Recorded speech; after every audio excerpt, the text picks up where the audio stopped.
कुछ दिन पहले मैं अपनी ननद के यहाँ गई थी और जब भी मैं जाती हूँ कुछ ना कुछ मीठा लेकर ही जाती हूँ। हर बार तो मार्केट से मिठाई खरीद के ले जाती थी, लेकिन इस बार सोचा कि कुछ डिफरेंट ले जाते हैं, अपने हाथ का बना हुआ। और उन्हें ब्राउनी बहुत पसंद है, तो बस उन्हीं के लिए आज मैं बना रही हूँ बहुत ही टेस्टी सा ब्राउनी, जो कि बनेगा बगैर ओवन के। बिल्कुल बेसिक घर के सामान से ही ये बन जाती है। तो चलिए इसे बनाने के लिए हम लेते हैं मैदा।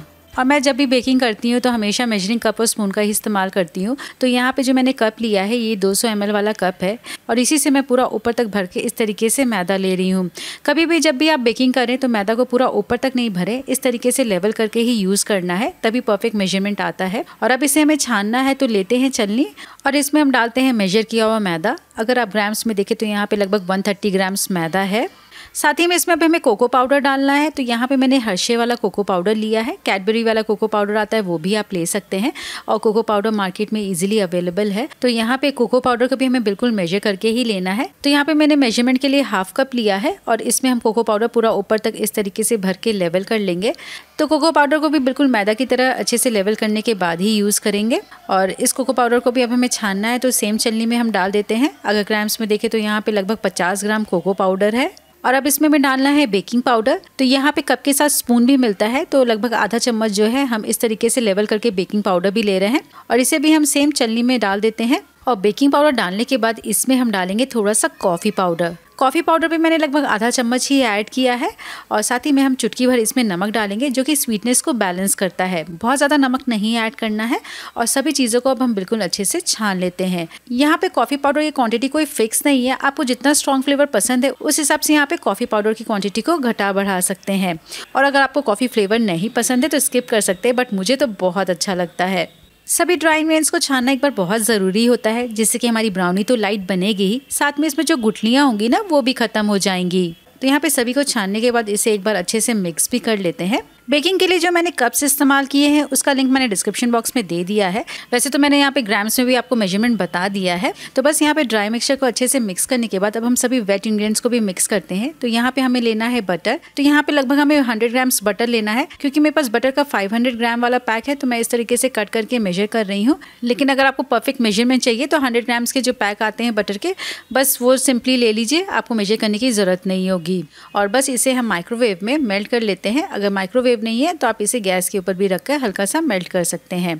तो यहाँ पे बटर को मेल्ट कर लिया है और सभी वेट इंग्रेडिएंट्स को मिक्स करने के लिए हम लेते हैं बोल और इसमें हम डालते हैं मेल्ट किया हुआ बटर। साथ ही में इसमें हम चीनी भी डाल देते हैं। चीनी मैंने वही लिया है जो हम घर में डेली इस्तेमाल करते हैं। और फिर इसमें हम डालते हैं दूध और सभी को अच्छे से मिक्स कर लेते हैं जब तक कि चीनी जो है पूरी तरीके से घुल ना जाए। सभी चीज़ों को मैंने मेजर करके लिया है। चीनी लगभग 200 ग्राम है और दूध यहाँ पे मैंने 100 ml लिया है। और ये वाली ब्राउनी बनाना बहुत ही ईजी है। आगे इसके ऊपर डेकोरेशन के लिए मैं एक चॉकलेट सॉस भी बनाऊंगी, वो भी बहुत ही सिंपल तरीके से, जिससे कि ब्राउनी खाने में और भी टेस्टी लगेगी।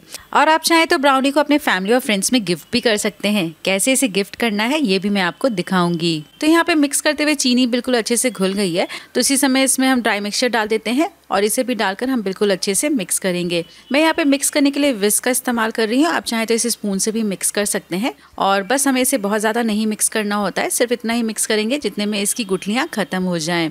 ब्राउनी जो है केक से थोड़ी सी डिफरेंट होती है, इसका टेक्सचर अलग होता है। केक जो होता है ना वो काफ़ी लाइट और फ्लफी सा होता है, लेकिन जो ब्राउनी का टेक्सचर होता है वो थोड़ा सा डेंस होता है और थोड़ा सा गुई होता है। और मेरे बच्चों को केक से ज़्यादा मेरे हाथ की ये वाली ब्राउनी बहुत पसंद आती है। और अगर आपको ये रेसिपी अच्छी लगे तो जल्दी से वीडियो को लाइक कर दीजिए और चैनल को सब्सक्राइब करना ना भूलें। तो सभी चीज़ों को बिल्कुल अच्छे से मिक्स कर लिया है और जो कंसिस्टेंसी आप देख रहे हैं ना कुछ इस तरीके से होनी चाहिए। बैटर को इसी तरीके से गाढ़ा ही रखना है, अगर बहुत पतला रहा बैटर ना तो ब्राउनी बिल्कुल भी अच्छी नहीं बनेगी। तो चलिए अब इसे हमें बेक करना है। तो लेते हैं टिन और इसके ऊपर हम लगाएंगे इस तरीके से बेकिंग पेपर। तो यहाँ पे मैंने ये स्क्वायर टिन लिया है जो कि 7 इंच का है। आप चाहें तो इसे राउंड टिन में या घर के किसी भी बर्तन में बना सकते हैं। तो स्क्वायर टिन में बेकिंग पेपर लगाना थोड़ा सा मुश्किल होता है, तो इसी तरीके से हम बेकिंग पेपर लगाएंगे और बेकिंग पेपर लगाने के बाद हम बैटर को टिन में ट्रांसफ़र करते हैं। हमेशा जब भी आप ब्राउनी बेक करें नीचे बेकिंग पेपर लगाना ज़रूरी होता है, नहीं तो जब ब्राउनी बन जाती है और उसके बाद जब आप डिमोल्ड करते हैं ना तो वो टूटती है। अब यहाँ पे जो ब्राउनी का बैटर है ना वो थोड़ा सा गाढ़ा है, तो हमेशा इसे इवनली स्प्रेड करने के लिए स्पून से ही आपको इस तरीके से स्प्रेड करना है, या फिर अगर आप केक वगैरह बनाते हैं तो इसे पैलेट नाइफ से भी स्प्रेड कर सकते हैं। और बिल्कुल इवनली इस तरीके से टिन में स्प्रेड करने के बाद अब इसे हमें बेक करना है।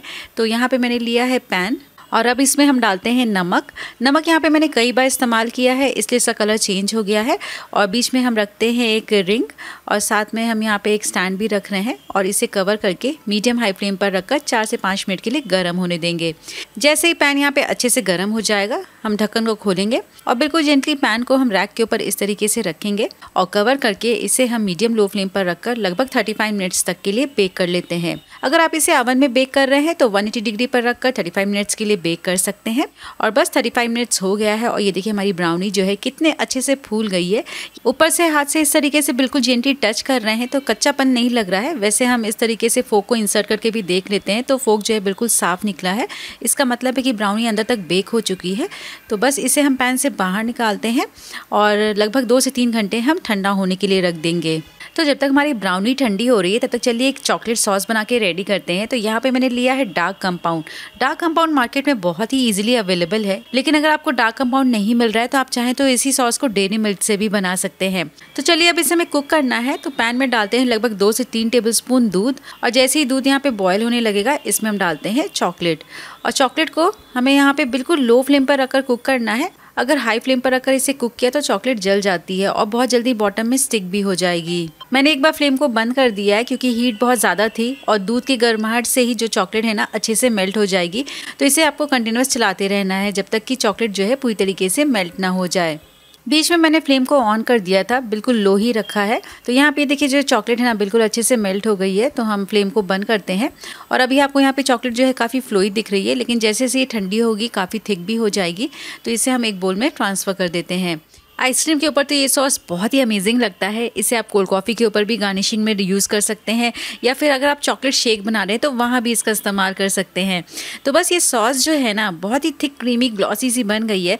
इसे हम एक बार आधे घंटे के लिए फ्रिज में रख देते हैं जिससे कि चॉकलेट जो है अच्छे से सेट हो जाएगी। अगर आप मुझसे कुकिंग सीखना चाहते हैं तो मेरे बहुत सारे कोर्सेज हैं। इसके लिए आप मेरे ऐप को डाउनलोड कर सकते हैं जिसका लिंक मैंने डिस्क्रिप्शन बॉक्स में दे दिया है। तो 2 से 3 घंटा हुआ है, हमारा ब्राउनी भी बिल्कुल अच्छे से ठंडा हो गया है। तो अब इसके ऊपर से जो बेकिंग पेपर है ना इसे हम निकाल लेते हैं और इसे अब हम इक्वल पीसेस में कट करेंगे। अगर आप ब्राउनी को गर्म में निकालने की कोशिश करेंगे तो जो ब्राउनी है ना वो टूट जाएगी, इसलिए हमेशा ठंडे होने के बाद ही इसे बेकिंग पेपर से निकालिए और साथ ही में पीसेस में तभी कट करें जब ये अच्छे से ठंडी हो जाए। और बस इस तरीके से कट करने के बाद इसके ऊपर हम ड्रिजल करते हैं चॉकलेट सॉस। सॉस को मैंने इस तरीके से कोन में भर लिया है। आपको जैसे डिज़ाइन बनाना है उस हिसाब से आप इसके ऊपर डेकोरेट कर सकते हैं। थोड़े से हम यहाँ पे स्प्रिंकल्स डाल रहे हैं, आप इसे चाहें कैसे भी डेकोरेट कर सकते हैं। ऊपर से थोड़े से चोको चिप्स भी डाल सकते हैं या फिर जेम्स वगैरह से भी इसे आप डेकोरेट कर सकते हैं। तो बहुत ही टेस्टी मज़ेदार सी हमारी ब्राउनी बनके रेडी हो गई है और मैंने इसे अपनी ननद के यहाँ देने के लिए बनाया है। तो यहाँ पे मैंने ब्राउनी को इस तरीके से बॉक्स में अरेंज कर लिया है और ये वाले बॉक्सेस जो है इजीली मार्केट में अवेलेबल है। अमेज़न पे भी आपको मिल जाएगा जिसका लिंक मैंने डिस्क्रिप्शन बॉक्स में दे दिया है। तो आप भी घर में ब्राउनी बनाइए और फैमिली और फ्रेंड्स को गिफ्ट कीजिए और मुझे यकीन है कि सभी को बहुत पसंद आएगी। एक बार इस ब्राउनी को जो खा लेगा वो बार बार डिमांड करेगा आपसे बनाने के लिए। अच्छी बनी है। तो कैसी लगी रेसिपी? अगर अच्छी लगी है तो वीडियो को लाइक कीजिए, कमेंट में अच्छी बनी है ज़रूर लिखिए और ऐसी इजी और इंटरेस्टिंग रेसिपीज देखने के लिए मेरे चैनल को ज़रूर सब्सक्राइब कीजिए। और इससे पहले मैंने बहुत ही टेस्टी ब्रेड से मिठाई बनाई थी, वो भी इंस्टेंट वे में, तो इसकी रेसिपी को आप यहाँ पे क्लिक करके ज़रूर देखिए।